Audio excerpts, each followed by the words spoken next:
This video is something of a proposal, a modest proposal to use the Jonathan Swift vernacular.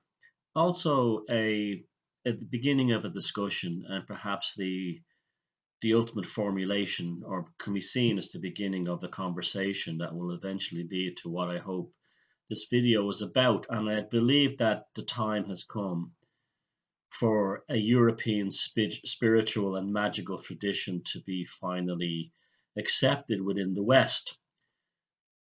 Western people have had a great disservice played upon them when it comes to finding a spiritual or a magical tradition to follow.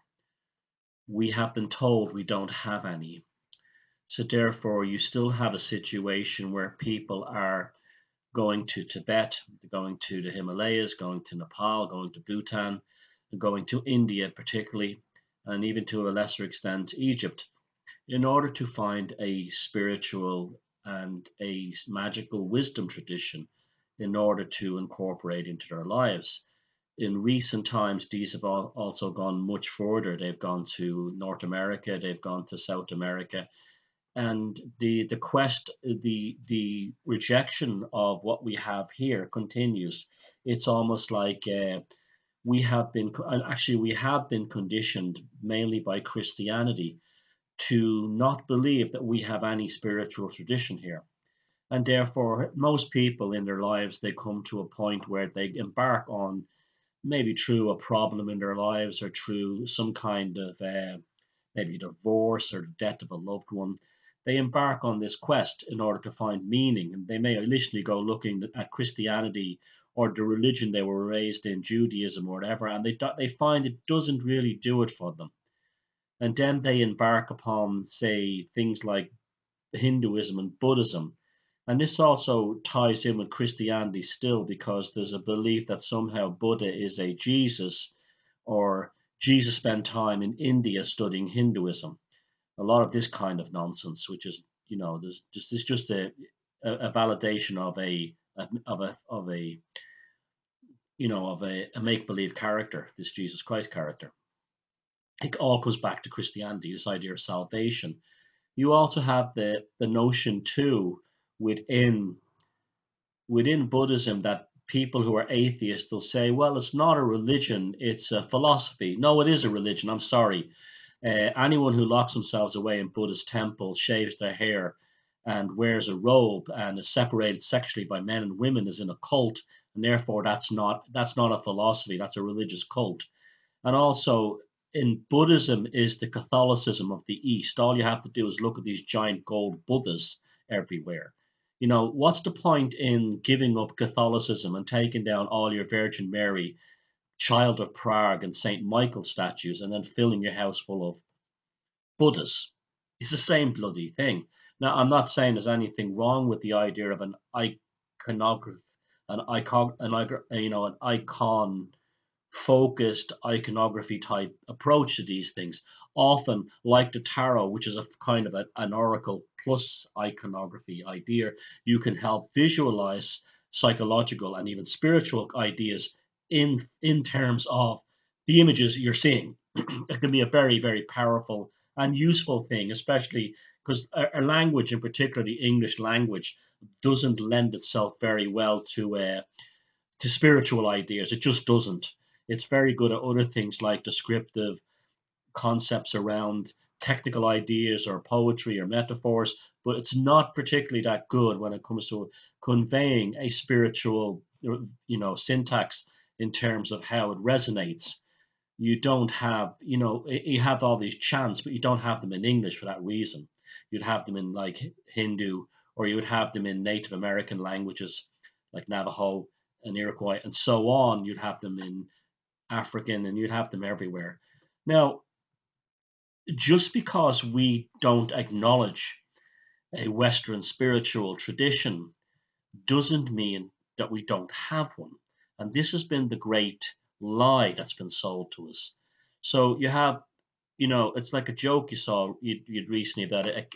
Say a teenager in Burma might wake up one day and discover that he's one with Schopenhauer or Carl Jung. It's a funny joke, but there's a lot of truth to that joke. It's a really good joke in terms of its relationship to reality. I am going to propose that we start beginning this recapturing of the European spiritual, magical, and philosophical mythological tradition. You don't have to be religious. You don't have to give up anything you've previously believed in. You can even be an atheist and get into this stuff. But what I'm asking you is to start considering this path.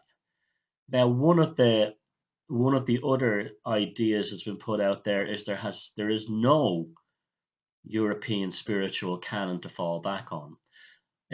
Everything's been lost. Well, that's from if you live in the Roman world, if you live in that world, it has been.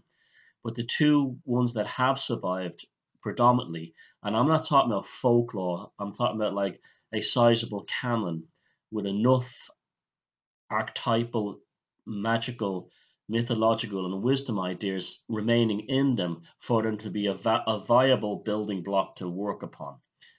And that is Irish mythology and, to a much lesser extent, Norse mythology. I'll explain why, to a much lesser extent, the Norse mythology in a bit. Firstly, Irish mythology is not only ancient, but it's also validated by a folklore tradition. Irish mythology speaks in terms of the same kind of similar kind of metaphors as, say, the Hindu or the Vedic mythologies, such as the Bhagavad Gita. There was a book that came out in the late 80s or early 90s by a guy called Steve Blandmeyers, and it was called The Irish Celtic Magical Tradition. It's out of print now. Well, I have a copy here. It's what he proposes is that the Irish mythology of the Battle of Moytura, and particularly this is what this book focuses on, which took place in South Sligo here about 4 or 5 thousand years ago, allegedly. It didn't really happen. Although there may have been a Tuatha Dé Danann, there may have been a Fomorians, just like there may have been a Prince Arjuna in the Bhagavad Gita. But they put forth an idea that I also believe in, and I've also come to the conclusion that when battles are described in mythology, they're described in terms of consciousness. So, for instance, in the Bhagavad Gita, you have the discussion on the battlefield of Purvashta between Arjuna and Krishna, and Krishna represents consciousness or the subconscious mind, and Arjuna represents the ego or the conscious mind. And this philosophical debate that Arjuna has with Krishna over the moral dilemma of waging war on his fellow countrymen and what it means. And then Krishna is saying to him that it means everything, because you need your ego just as much as you need your spiritual identity. And that's why he says at the end, fight, Arjuna, fight. He's telling Arjuna to engage with his full conscious ego mind. It doesn't matter. It's not superseded. It's not superseding and making the subconscious mind or the lower poles of cognition. It's not making them subordinate. It's building a reality model based on this trajectory of moving the ego and the consciousness into full action, and therefore the action becomes the manifestation of the intention becomes the manifestation of the action, and by this process a feedback loop is created whereby the universe is essentially manufactured from ideas, the unseen forces that move matter. Now, ties in perfectly with quantum physics, and this is why you even have the most ardent reductionist scientists saying, well, yeah, the Indians had in the Vedic scriptures, such as the Bhagavad Gita and the Mahabharata, presented a very good analogy or metaphorical description of the quantum process. The idea that reality is created from thoughts, and we're experiencing this feedback loop. Now, the same idea could be applied to the Irish mythology. If you look at the idea of the Battle of Moytura, you have on one side the Tuatha Dé Danann, and on the other side you have the Fomorians. Now, the Tuatha Danann could represent the Krishna archetype within the story, and the Fomorians the Arjuna. Now, the the story basically is that the Tuatha Danann, they they have absolute victory when they have the destruction of Balor of the evil eye, which also causes the death of, you know, other characters in the mythological tradition. You have the idea of the final battle between Balor of the evil eye, who represents the human base instincts, very similar to the, say, the devil card in the tarot. This is why the tarot becomes part of the story too as well. You see, I'm building, or I'm trying to get people to think in terms of a grand kind of, I hate to use those ideas, but a grand theory of the Western magical tradition, spiritual wisdom tradition. And then Lu of the Lulamfada, Lu of the long arm, who is basically the light, who's a Luciferian type aspect of the Celtic tradition, the blinding light of superconsciousness. He defeats him, and then, in the end, you have this triumph of the conscious mind. But however, later on, they're defeated by the Gaels, who drive them on the ground. And so you have this same idea that, like, if you become too airy fairy, too much like a Tuatha, you'll be destroyed. If you are too base level, like a Fomorian, you will also be destroyed. You must find the perfect balance between the two, between the God consciousness and the ego, between the two poles and the opposing poles of of of conscious and cognitive processing. Now, you have the similar idea in the Norse Eddas. You have the concept of, you say you'd have the battle between the Midgard serpent and Jotunhammer and Thor. Now, Thor is ultimately slain, as is the serpent together. And from this, the plane of Vigrid seeps below the ocean and comes back up again, and the new world post Aesir gods is formed. It's very, very similar to the idea, not on a grand scale, of the Battle of Moytura, except that the new world came along much later with the arrival of the Gaels, and in particular, the satire issued by American, American, the Druid at Tara upon the Tuatha Danann, in which he uses the force of words, poetry, and satire.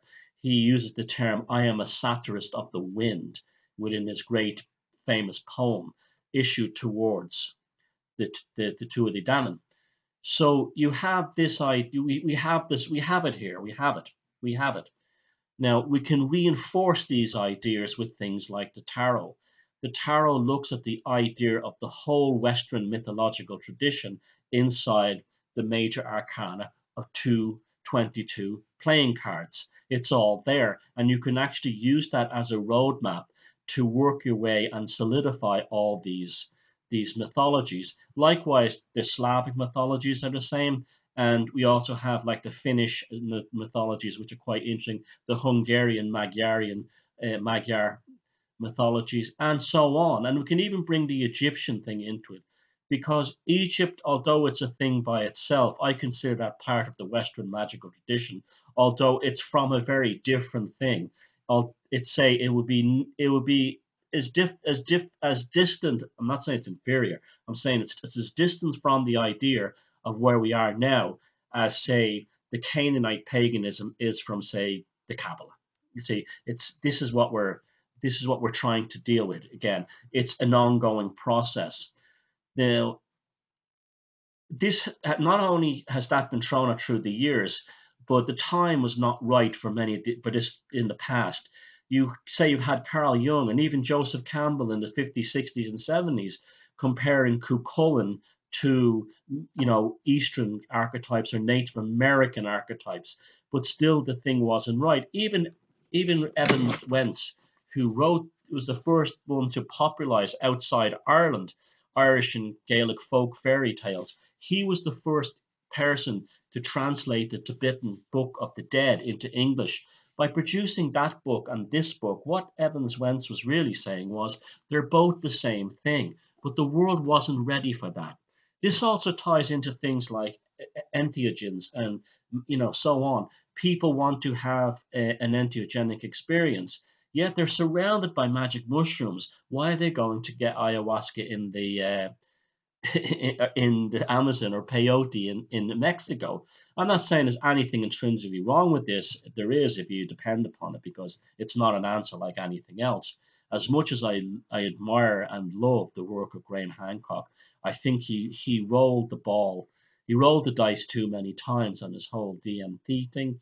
Although I respect that that's where he was at that stage in his life, and that's okay. I'm not putting the man down. He's an enormous personal hero of mine now, and always will be. And and this is what we have to think in terms of now. I'm not saying like it's an order. This is like almost like a call to action for those who are ready to hear it. But let's bring back the snakes. Let's bring back the snakes. Let's bring back the serpent. Let's uncover the magic of our ancestors, because I feel now that the time is right. there's there's things happening in the world. People are discovering the megaliths again in a different kind of way. They're no longer following what John Anthony West would call the quackademics. And we on the cusp of this appalling transhumanist idea. The time has now arrived. We are here. We are here. And I think I want to personally devote my life to this. I'm not interested in saying, okay, the world is run by psychopaths for the rest of my life. I'm not the kind of person who gets stuck in one thing and sells that concept forever. That was just my way of kicking down the door. And when I kicked down the door, I said, even in my first book, Puzzling People, it's filled with spiritual, should we say, sidelines, dealing with everything from Lucifer in the Garden of Eden, all the way to things like the Lamia of the Greek and the Persian archetypes, even the idea of Medusa. Let's looking at Medusa again. Why is Medusa portrayed as wicked? Medusa, if anything, should be seen in the same way as the Morrigan of the Celtic tradition. She turns men to stone. It's female sexual energy. She makes them hard, and her sexual power is enormous. This was the great loss. I'm not patronizing women here by saying, we must celebrate the goddess and all this nonsense. I'm not some hippie trying to get into your knickers or take your money. What I'm trying to tell you is that we need a female and male balance for, and groups like the Freemasons have been well aware of this. This is why they've incorporated things like spires and obelisks next to domes. They speak in symbolic language. Watch my occult Dublin movie for all that stuff. We have to start speaking in the same language. The days are over where we have to be passive with this stuff and allow it to wash over us. The time has come for us to begin rewriting a new version of the Western spiritual tradition. Not now, I'm actually doing this. I will write books and articles about this in the future, as I always have. But the oral tradition, I'm Irish, I'm good at speaking, I've got a big mouth, is a huge part of it too. uh, if your background is Anglo-Saxon, there's lots there. If it's Welsh, if it's Scottish, well, your heritage is in your spiritual heritage, other than the Picts, will be Irish anyway. But it doesn't matter. And same with the Nordic. The archetypes are always there. You can always find like the Manaman MacLear, the Irish god of the sea, is so similar to Odin. It's not funny. And the Isle of Man is named after him. Like I said, the Morrigan is so similar to Medusa. We have to start beginning to reversing also what the Greeks did. The Greek civilization went into decline when they took their gods from the land around them and they placed them in the heavens as constellation. We've got to take them back down to earth and incorporate them among us, because that sequestering of the the classical pagan archetypes in the heavens is what created the monotheistic God as a power force in the West. So, love to hear your comments below. Love to hear what your ideas to move forward with this is, and there's something here for everyone with us, because the days of us, you see, if we know where we've come from, we know where we're going, and if we know what we are, we know what we cannot be made into. and we are on the cusp of things like transhumanism. I firmly believe that the best way to reassert our humanity and our belief in ourselves is to look at the spiritual tradition of our ancestors, and that doesn't mean we have a kind of sectarianism where people who are Anglo-Saxon don't have to indulge with people who are Slavic, or people who are from a classical pagan tradition don't have to deal with people who are into the Irish stuff or into the Nordic stuff. It's all the same at the end. We're looking at a combined Western spiritual magic wisdom tradition incorporating all the pagan archetypes west of the Bosphorus. Well, say west of west of the Middle East and east of Iceland, south of the Arctic Circle and north of Malta. It's all there. All we have to do, open our eyes, look, and it will come to us. Thank you.